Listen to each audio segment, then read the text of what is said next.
Hello everyone, welcome to our channel Success EduTech. I am Prashant Jadhav. Today we are watching our second chapter's next point, the Civil War. Listen carefully and pay attention. Now I am starting my session. When the Bolsheviks order and redistribution, the Russian army began to break up. Soldiers, mostly peasants, wished to go home for the redistribution and deserted. Non-Bolshevik socialists, liberals, and supporters of autocracy condemned the Bolshevik uprising. Their leaders moved to South Russia and organized troops to fight the Bolsheviks. During 1918 and 1919, the Greens and Whites controlled most of the Russian Empire. They were backed by French, American, British, and Japanese troops. All these forces were worried at the growth of socialism in Russia. As these troops and Bolsheviks fought civil war, looting, banditry, and famine became common. तो Bolsheviks ने जब order किया था redistribution यानी जो जो संपत्ति थी उसका रिडिस्ट्रीब्यूट करना यानी वो सभी लोगों में बांटना। तो उसकी जब ऑर्डर दी थी, आज्ञा दी थी, तो क्या हुआ, आर्मी बिगम टू ब्रेकअप। तो आर्मी, जो रशिया की आर्मी थी, वो उनका ये जो काम है उसे खंडित करने के लिए आगे बढ़ी। तो बहुत घटनाएं घटी उस वक्त। नॉन बोल्शेविक जो थे, लिबरल्स और जो लिबरल सोशलिस्ट वगैरह जो थे वो भी उसमें शामिल हो चुके थे। यानी एक बहुत ही बड़ा एक उठाव यहाँ पर हो रहा था। और उसके बारे में रशिया, साउथ रशिया जो थी, वो उसके जो ट्रूप्स थे वो बोल्शेविक के साथ भिड़ चुके थे, यानी उनका युद्ध हो रहा था। ड्यूरिंग 1918 और 1909 में the green socialist and the white socialist, ऐसे दो भाग उनमें पड़ चुके थे। और उसके बाद they were backed by French, American, British and Japanese troops.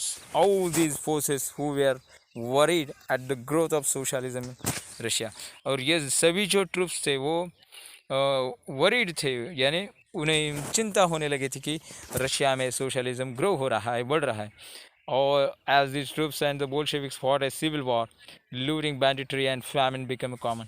और इसी के कारण जो वॉर हुआ, सिविल वॉर, वो एक बहुत ही इतिहास में अभी तक चर्चित है। Supporters of private property among whites took harsh steps with the peasants who had seized land. Such actions led to the loss of popular support for the non-Bolsheviks. By January 1920, the Bolsheviks controlled most of the former Russian Empire. तो जो private property के supporter थे, तो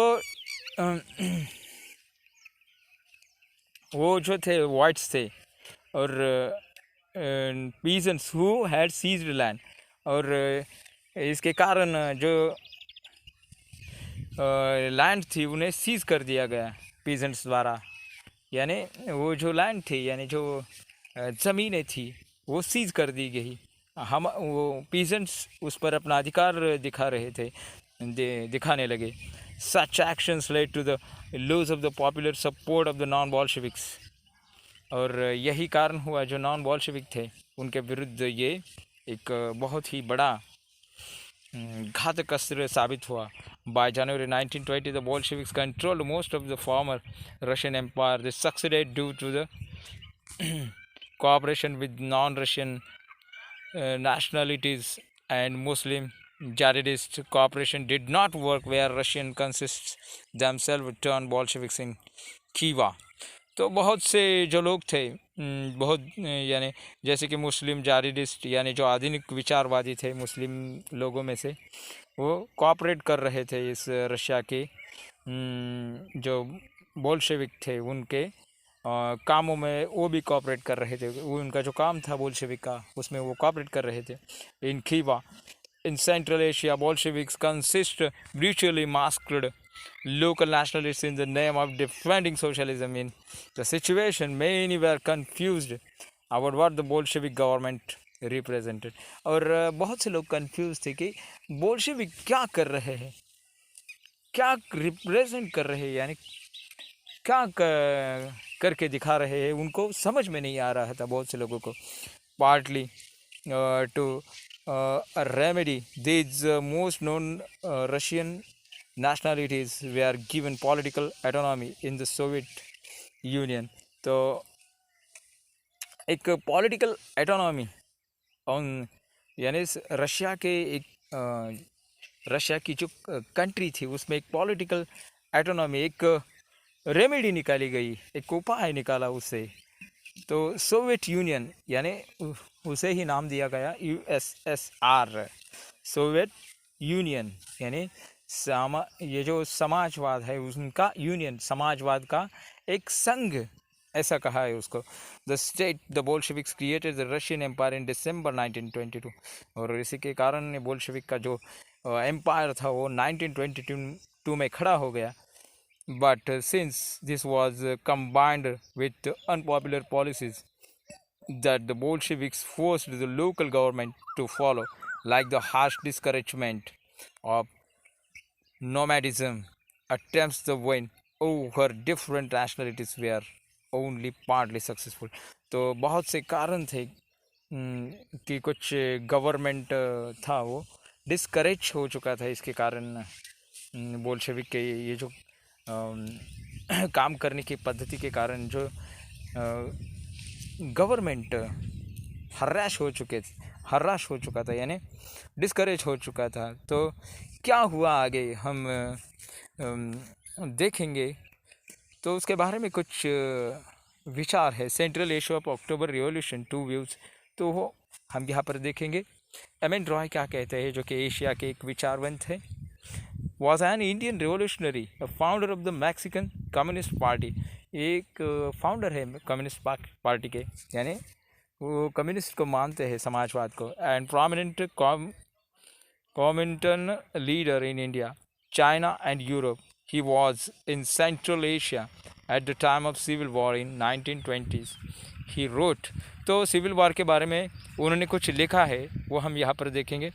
the chieftain was the brilliant old man, his tent, a youth who spoke Russian. He had heard the revolution, which had overthrown the Tsar and driven away the generals and conquered the homeland of the Kriegs. So, the revolution meant the Kriegs were masters of their home again. Long live the revolution, shouted the Kriegs youth, who seemed to be born Bolshevik। The whole and tribe joined M.N. Roy Memories 1964। तो M.N. Roy का कहना है कि ये जो Russia का Bolshevik जो पक्ष है, यानी पार्टी है, वो जो उसने जो क्रांति लाई है रशिया में, ये एक यूथ के लिए, यानी जो नया एक वर्ग है, यंग लोगों का जो वर्ग है, उनके लिए एक अच्छा खासा एक प्लेटफॉर्म है, और देश सुधारने के लिए और समानता भाव लाने के लिए एक बहुत ही महत्वपूर्ण एक विचार है, ऐसा उनका कहना था। तो एम.एन. रॉय मेमोरीज 1964 में उन्होंने ये सब कुछ अपने मेमोरीज में लिखा है। The Crick's welcomed the first revolution in February Revolution. We joined the second revolution with considerations and terror. First revolution freed and from the oppression of the Tsarist regime and strengthened their hope that autonomy would be realized. The second revolution was accompanied by violence, village taxes, and established dictatorial power. Accompanied by the violence, village taxes, and the establishment of dictatorial power. Once a small group of Tsarist bureaucrats and oppressed the Kriegs, now the same group of the people perpetuate the same regime. Caucus leaders in 1919 quoted in the Alexander Bingson and Cheryl Kulkuse, Liz Moment and Nationalist Cheers, Les Musulmans, मुसलमान्स डी Russia 1960। तो M N Roy का कहना था कि पहली जो क्रांति हुई थी 1970, वो कैसी थी। तो एक शुरुआत थी क्रांति की, और उस यानी कुछ सुधार लाने की क्रांति थी। और उसके बाद जो क्रांति हुई उसमें जो कि झार की जो सत्ता थी, अनियंत्रित सत्ता, उसको पलटने के लिए लोगों ने क्रांति की और उसमें वो सफल हुए। और यही उन्होंने ये जो सारी दुनिया है उनके सामने ये रख दिया कि सोशलिज्म एक पावरफुल सत्ता प्रस्थापित कर सकता है जग में। तो मैं प्रशांत जाधव अपना ये लेक्चर यहाँ पर ख़त्म करता हूँ। नमस्कार।